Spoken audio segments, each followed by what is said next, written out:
So, lugar ni appetizer mga mem sa kuan diri sa Lanao del Norte. O para ganahan ko no tagkaon ani wala ni sa atong lugar. So ang tawag ani boy palapa daw. Appetizer daw ni siya mga mem halang-halang. So kaya nga mo sudan karon kay kini mang fried nga kuan sa ato. Dagko kay nga kanang isda ba nga bulinaw, bulin. Tilawan nato. Excited ko mukaon ani. So iparis na to sa kuan. Ano pa mag-rice? Mag-rice mo na. Kalang niranig na yung rice. Gigiyon na lang. Joker kay gigiyon na kung kuan ba. Excited sa kining. Para maglain po kay walay kuan. Rice.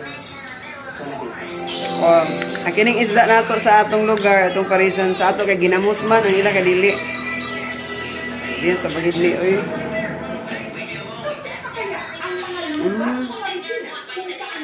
May parang ila. Halangan gid kay mga mem. Ay ito malawas Muslim ani. Grabe gid ka halang na. Halang. Halang gid kayo. Labi mi sa kay halang gid kayo. Murag makahilak kas kahalang. Inana na siya kahalang pero makapagana po daw. Halang pero lami man. Tagpila po lugar niya dito sa inyo? 20 20 ang 20 daw niya inani kadak ang. Abi ko pag ginamos ba? Dili mo di ay. Lami ba siya? Kini kaya dapat ka nagkaon, maganahan akong kaon ani di ay. Tinanay gini mag-vlog boy. Basta magkaon ka. Wala kay stars.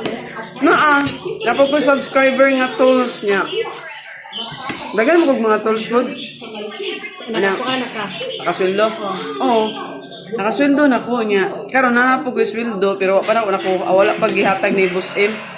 Kuya lagi kay nakasweldo nga. Abi ko bag napatoy mga sa 2024 pa na ako nga sweldo pa na hatag. Di man ingon nga kanang ihatag din nila. Wala pa kay i-complete mo. Karon kay lahi na kay. Ang ila kay ibalik ko nga imong star mabot og $25 ila tong i-pay out mo diretso sa ang ako kay PayPal man. So mo diretso PayPal mo sulod na monetify din as busmita niya. Ang imong subscription nag kutob sa tanang tools nimo nga mo earn $25 ang iyang kuan inang sa tawag ka ng requirements pero og bangko ka $100 niya ako kay PayPal raman so mo to $25 ra niya ang ako mga kuan kay wala ang uban ko wala pa man niabot og $25 na pa sa mga 15 kapin ang isa po napas mga 20 kapin so dili pag di mo siya dili pag ma-pay out to pero na ako mga natigom dia nga mga $34 kapin nya way labot sa kami nga karon October nga sweldo. Kung sikat nagig ka nang daghan na kag mga kuan. Damor nga mo daghan imong kuan. Labi na sa engagement, mag-engage pug ka din ang imong views niya ang mga nanggipa ang at least kay 5,000 followers man sa una. Imong requirements karon kay di na kay bisag mga 1,000 na pwede na ka i-monetize ni Postmita. Pero mo lagi na kinalang kada adlaw ka mag upload og mga picture, post, mga ang sa ako karon kay tsada kay mag-post ko sa MyD nako, mo earn ako na nag-star. Na siya income niya, mag-post ka ng mga kanang message ra good, mga text post, nagya po yung income. Kung daghan mo view na kay earnings.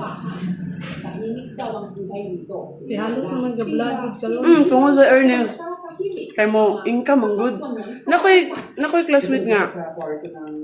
Kasagara man good pag abot nimo 5 years ay pa ka mo earn og dako tinuod gina siya kay akong batch murag na sobra na siya 5 years unya karon kay kuan na siya naka-earn na siya dinagko sa first time ko na siya nga nag-earn siya mga 100 kapin nga dollar dako na gani so thank you for watching.